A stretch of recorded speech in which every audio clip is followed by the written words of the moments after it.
আসসালামু আলাইকুম সকলকে। আশা করি যে যার অবস্থান থেকে ভালো আছেন এবং আরও ভালো থাকবেন। আজকে আমরা দেখব যে কিভাবে একটি প্রোডাক্ট অর্ডার তৈরি করতে হয় ফ্যাক্টরির জন্য। এটার জন্য যেটা করতে হবে, আমরা একটি এক্সেল শিটে প্রোডাক্ট অর্ডারটি তৈরি করব এবং আমাদের একটা টেকলার ড্রয়িং আছে, যে ড্রয়িংকে বেস করে আমরা অর্ডারটা তৈরি করব।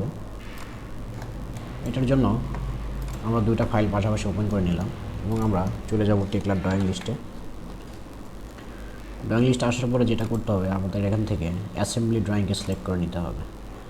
অ্যাসেম্বলি ড্রয়িংয়ে মূলত যে ম্যাটেরিয়ালসগুলো আছে বা অ্যাসেম্বলি ড্রয়িংগুলো আছে, এইগুলোই আমরা হচ্ছে যে পারচেজ অর্ডার বা প্রোডাক্ট অর্ডার হিসেবে ফ্যাক্টরিতে প্রেরণ করব, যেটা দেখে তারা হচ্ছে যে আমাদের কত পিস কোয়ান্টিটির মাল হবে সেটা তৈরি করবে।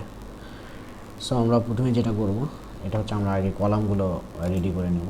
এখানে আমার দেখতে পাচ্ছেন আমাদের বেশ কয়েকটি কলাম আছে। আমরা যদি একবার চেকটা দেখি, এই কলামগুলো সিলেক্ট করে যদি সিলেক্ট অবজেক্ট দিই, তাহলে আমাদের ড্রয়িংয়ের থাকা কলামগুলো সবগুলো সিলেক্ট হয়ে যাবে। তা এই কলামগুলো এখন আমরা এখানে পারচেজ অর্ডারে আমরা কি করব, বা প্রোডাক্ট অর্ডারে বা প্রোডাকশন অর্ডারে আমরা হচ্ছে এটা ইনক্লুড করব। তো প্রথমে আমাদের এখানে দেখতে পাচ্ছি হচ্ছে 109। এটার কোয়ান্টিটিটা দেখার জন্য যেটা করতে পারেন, সেটা হচ্ছে ড্রয়িংয়ের ভিতরে ঢুকতে পারেন।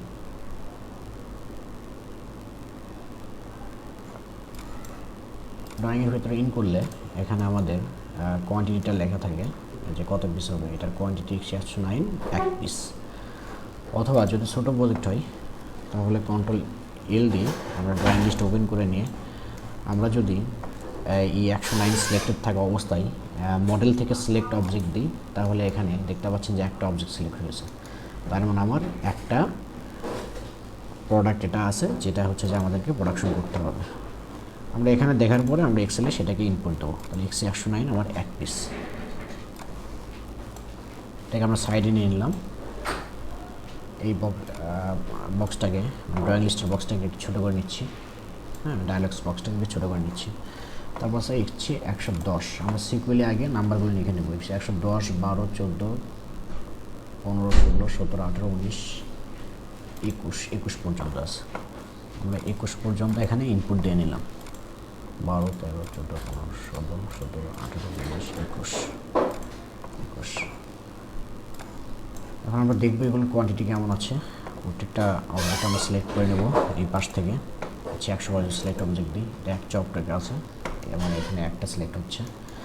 আর দেন 113 যদি সিলেক্ট করি, আরও একটা 13 যদি সিলেক্ট করি, একটা 14 যদি সিলেক্ট করি, একটা অপশন আছে। 15 যদি সিলেক্ট করি, একটা অবজেক্ট আছে। 16 যদি সিলেক্ট করি, একটা অবজেক্ট আছে। 17 যদি সিলেক্ট করি, একটা অবজেক্ট আছে। 17 একটা 18 যদি আমরা সিলেক্ট করি, দেখবো 18 কয়টা আছে। 18 দুইটা আছে। এই মিডলের দুইটা কলাম আমার সেম, দ্যাটস ওয়াই এটা হচ্ছে আমার দুইটা দেখাচ্ছে। তো আমি এখন কী করবো, এখানে আমি 2 ইনপুট দিয়ে দেবো। অলরেডি আমার এখানে 2 ইনপুট দেওয়া আছে, অলরেডি করে রাখছি। একটু জাস্ট ক্রস চেক দিচ্ছি। তো 119 যদি আমরা দেখি, তাহলে দেখা যাক 119 এটা আমাদের এক পিস আছে। 119 এক পিস আছে, এবং 121 এটা এক পিস আছে। আমার টোটাল কলাম চলে গেল। এরপর আমরা যেটা করব, আমরা এফবি দেখব।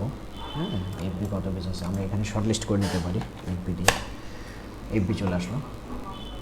এফবি 111 যদি আমরা সিলেক্ট করি, 111 আছে 3 পিস। আমরা একবারে দেখে যাব। 112 আছে 3 পিস। 114 আছে 3 পিস। টোটাল 9 পিস বিম। মানে ফ্রেমিং বিম, যেটা আমার কলামের উইপ টু উইপ যেটা লাগছে, এটাকে আমরা ফ্রেমিং বিম বলতেছি। এটা আছে হচ্ছে আমাদের 9 পিস। তাহলে আমরা 111, 12, 14, 3 টোটাল 9 পিস এখানে দেওয়া আছে। এখন আসবো আমরা ফ্রেম কোডটা। এই যে সাইডে আমরা একটা ফ্রেম বানিয়েছি, এটা যেহেতু একটা সিঙ্গেল স্টোরেজ মেজানাইন ফ্লোর, এটার উপর আমাদের চেকার প্লেট বসবে। এটা আগের একটা শেড ছিল, সেটার ভিতরে আমরা কাজটা করছি। আগের একটা বিল্ডিং আমাদের করা আছে, যেটার ভেতরে আমরা হচ্ছে যে এই মেজানিন ফ্লোরটা করতেছি একটা এক্সটেন্ডেড ফ্লোর হিসেবে। এখন এটার উপর আমাদের চেকার প্লেট বসবে। আমরা মাঝখানে কিছু অ্যাঙ্গেল ইউজ করছি। তো এই সাইডে আগের কলামের সাথে সামঞ্জস্য রেখে একটা ফ্রেম করা হয়েছে যাতে চেকার প্লেটের মাঝে কোনো গ্যাপ না থাকে বসাইতে। হ্যাঁ, এই জন্য আমরা কিছু ফ্রেম করছি। আমরা এখানে এই ফ্রেমগুলো এখানে মার্ক করে ফ্রেমগুলো বসাবো। এটার জন্য আমরা আবার একটু শর্ট লিস্ট করে নেব। ফ্রেম আমাদের টোটাল 6টা ফ্রেম আছে। ফ্রেম 7 থেকে শুরু হয়েছে, এটা আগের ছিল, আমি এটা একটু চেঞ্জ করে নিচ্ছি। ফ্রেম 6, তারপরে এটা যদি আমি ধরে 10-এ নামাই দিই, 7, 8, 9, 10, 11, সরি এটা 7 থেকে শুরু হয়েছে। ফ্রেম 7 ও যদি 10-এ নামাই দিই তাহলে দেখবো এখানে 7, 8, 9, 10, 11, 12 পর্যন্ত আমাদের 6টা ফ্রেম আছে। এখানে আমার 6টা ফ্রেমে আছে, 1, 2, 3, 4, 5, 6, এই 6টা ফ্রেম। এটা দেখার কিছু না, এটা একটা ফ্রেম আছে, এটা আমরা একটা একটা করে এখানে বসাই দিলাম বা একটা একটা করে এখানে মার্কিং করে দিলাম, যেটা 1 পিস করে হবে। হ্যাঁ, এটা কোয়ান্টিটি, পিওর কোয়ান্টিটি। দেন আমরা চলে যাব এমবিতে, মানে আমার মেন বিম, মেন বিমটা একটু শর্ট লিস্ট করে নেব।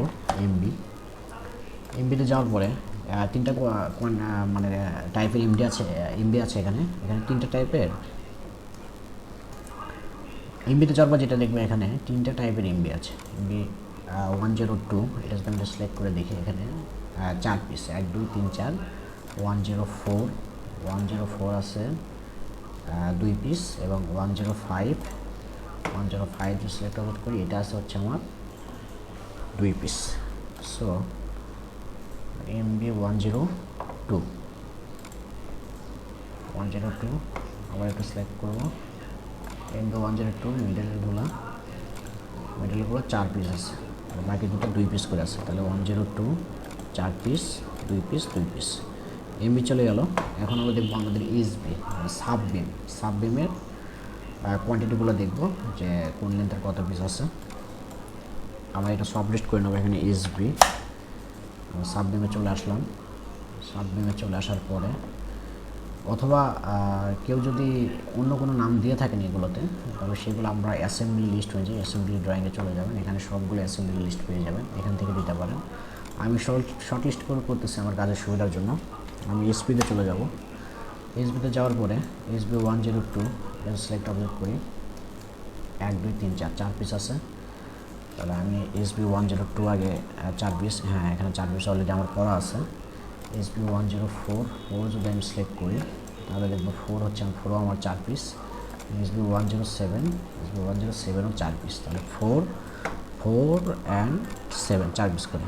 এবং এসবি A3 এটা হচ্ছে সাববিম অ্যাঙ্গেল, মানে সাববিমের সঙ্গে যে অ্যাঙ্গেলগুলো অ্যাড করছে এগুলোকে আমি সাববিম অ্যাঙ্গেল নামে অবহিত করছি। এখন সাববিম অ্যাঙ্গেলগুলো আমরা দেখবো টোটাল কত পিস আছে। এসবি A3 এটা মোটামুটি স্পেসিং সেম থাকার কারণে সবগুলো অ্যাসেম্বলি ড্রয়িং একই রকম হয়েছে, দ্যাটস ওয়াই এইটার কোয়ান্টিটি একটু বেশি। আর আমরা যদি কন্ট্রোল দিয়ে এসবিএতে চলে যাই, তাহলে সিলেক্ট অবজেক্ট দিয়ে দেখতে পাচ্ছেন যে সবগুলো সিলেক্ট হয়েছে। এটা কোয়ান্টিটি বেশি, আমি এখান থেকে এটা গণনা করবো না, এটা আমি ভেতরে চলে যাব, ড্রয়িংয়ের ভিতরে ইন করবো, দেন ড্রয়িংয়ের ভেতর থেকে এটা আমি কোয়ান্টিটিটা দেখে নেবো, টোটাল কোয়ান্টিটি কত পিস। এটা total SBA 3 162 piece total quantity. তো এসবিএ 3 162 পিস, এখানে টোটাল কোয়ান্টিটি বসাই দিলাম। এই হচ্ছে মূলত প্রোডাক্ট অর্ডার বলে এটাকে, মানে ফ্যাক্টরির প্রোডাকশন অর্ডার বা প্রোডাক্ট অর্ডার বা প্রোডাক্ট পারচেজ অর্ডারও বলতে পারেন, যেভাবেই বলে। যেহেতু আমরা এটা ফ্যাক্টরিতে বানাচ্ছি, আমাদের ফ্যাক্টরিতে ম্যাটেরিয়ালসটা অ্যাসেম্বল করা হবে, এই ড্রয়িংগুলো আমাদের ফ্যাক্টরিতে আমরা পাঠিয়ে দেবো। দ্যাটস ওয়াই আমরা এখানে আমরা বলছি হচ্ছে আমার প্রোডাকশন অর্ডার, মানে যেটা প্রোডাকশন হবে বা অ্যাসেম্বল হবে, এই জন্য প্রোডাকশন অর্ডার নামে অবহিত করছি। আসলে এইভাবেই একটা স্টিল বিল্ডিং কনস্ট্রাকশন কোম্পানি যারা আছেন বা ফ্যাক্টরিতে ড্রয়িং প্রেরণ করতে হয় আমাদেরকে, বা আমরা স্ট্রাকচারাল ডিটেল যারা আছি, যারা স্ট্রাকচারাল ডিটেলিং করে থাকি, অ্যাকচুয়ালি স্ট্রাকচারাল ডিটেলার যারা আছে, তারা এইভাবেই আমরা প্রোডাক্টের পারচেস অর্ডারগুলো করে থাকি বা প্রোডাকশন অর্ডারটা ফ্যাক্টরিতে প্রেরণ করে থাকি, যাতে আমাদের কোনো মাল অতিরিক্ত বানানো না হয়। আবার কোনো এমন অনেক সময় হতে পারে যে মাল কম বানানো হতে পারে, সেই ক্ষেত্রে সাইটে পাঠানোর পরে দেখা যাবে যে কিছু মাল যায় নাই বা কিছু মাল অতিরিক্ত গেছে। এটার জন্য অনেক সময় ট্রান্সপোর্টেশন কস্ট বা যেমন আমার মাল যদি কম যায়, সেটার জন্য আবার আলাদা একটা ট্রাক ভাড়া করতে হবে, একটা ট্রান্সপোর্টেশন কস্টটা পাঠাইতে হবে, এটা কোম্পানি লসে পড়বে। দ্যাটস ওয়াই আমরা এই পারচেস অর্ডারটা বা পিও যেটাকে বলে প্রোডাকশন অর্ডারটা খুব সুন্দরভাবে মনোযোগের সহিত তৈরি করে দিই, যাতে পরবর্তীতে আমাদের প্রজেক্টে কোনো ঝামেলা না হয়, না প্রবলেম না হয়। সো সকলে দেখতে পারলেন যে আসলে কীভাবে প্রোডাকশন বা পারচেস অর্ডার তৈরি করতে হয় বা প্রোডাকশন অর্ডার তৈরি করতে হয়। আশা করছি ভিডিওর দ্বারা আপনারা উপকৃত হবেন এবং সকলকে আবারও ধন্যবাদ জানিয়ে ভিডিওটি এখানে শেষ করছি। আসসালামু আলাইকুম।